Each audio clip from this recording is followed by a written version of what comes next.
Assalamualaikum warahmatullahi wabarakatuh. Alhamdulillahirabbil alamin wa bihi nasta'inu ala umurid dunya waddin wassalatu wassalamu ala asyrofil anbiya'i wal mursalin sayyidina wa maulana Muhammadin wa ala alihi wa sahbihi wa barik wasallim ajma'in amma ba'du. Yang saya hormati Abah Kyai Haji Muhammad Idris Jamaluddin beserta ibunya Haji Muhammad Falasifah selaku pengasuh Pondok Pesantren Al-Muhibin Putri. Yang saya hormati Bapak Ustadz Ahmad Nidhomi selaku Mudir Madrasah Diniyah Al-Muhibin Putri, yang saya sayangi, ayah dan ibu yang berada di rumah, yang saya cintai teman-teman saya yang berbahagia. Sini saya Lutfi Kamila Yusuf akan menerangkan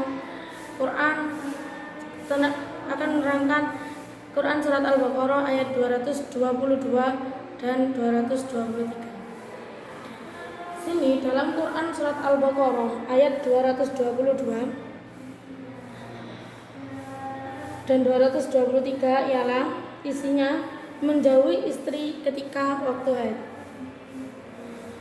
Makna global Quran surat Al-Baqarah ayat 222 ialah menjauhi istri ketika haid dan dilarang mengumpuli istri ketika haid. Menggauli istri ketika haid itu bagai kotoran. Dan kita boleh istri boleh dikumpuli itu setelah darah itu berhenti kemudian suci. Dalam Quran surat Al-Baqarah ayat 223 mengatakan bahwa dilarang menggauli istri lewat duburnya. Imam Ibnu Abbas berkata, siramilah tanaman kalian di bagian yang tumbuh.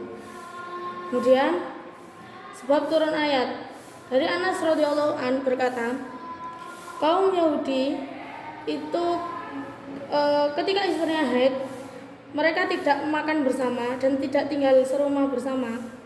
Maka turunlah Quran surat Al-Baqarah ayat 222, yakni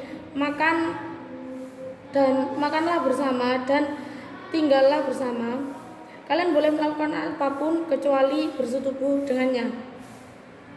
Kemudian dari Jabir berkata, dalam Quran surat Al-Baqarah ayat 223, dari Jabir berkata, orang Yahudi mengatakan bahwa barang siapa yang menggauli istrinya lewat dubur, maka anaknya akan juling.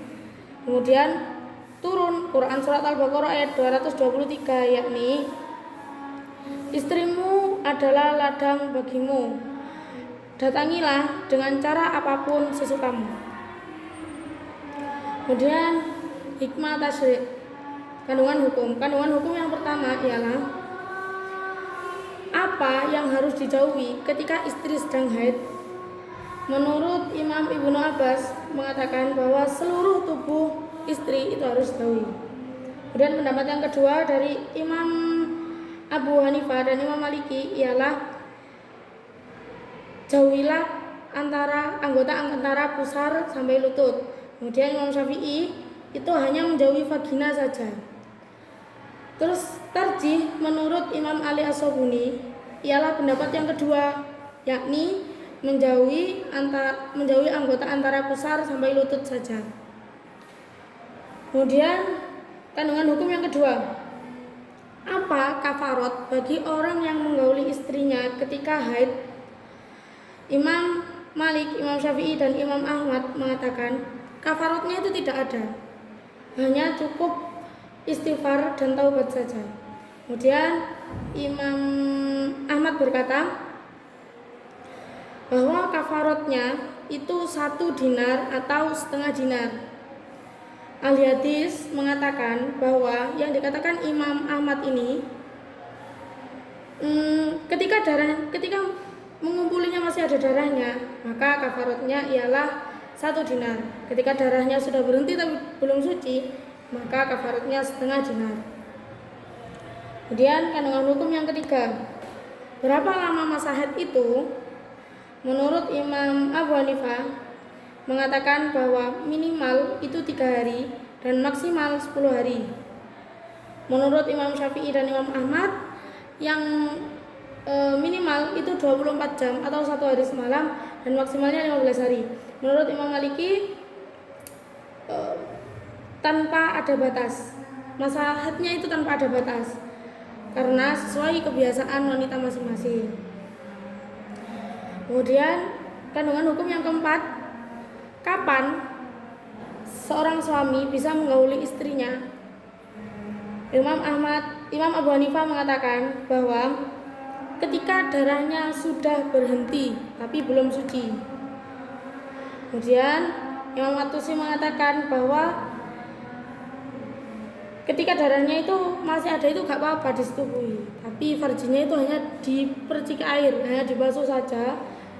Kemudian wanita itu berwudu seperti wudu akan melakukan sholat, itu sudah boleh digauli. Jumhur ulama, yakni Imam Malik, Imam Syafi'i, dan Imam Ahmad mengatakan bahwa ketika darah haid itu berhenti, kemudian wanita itu melakukan sucian.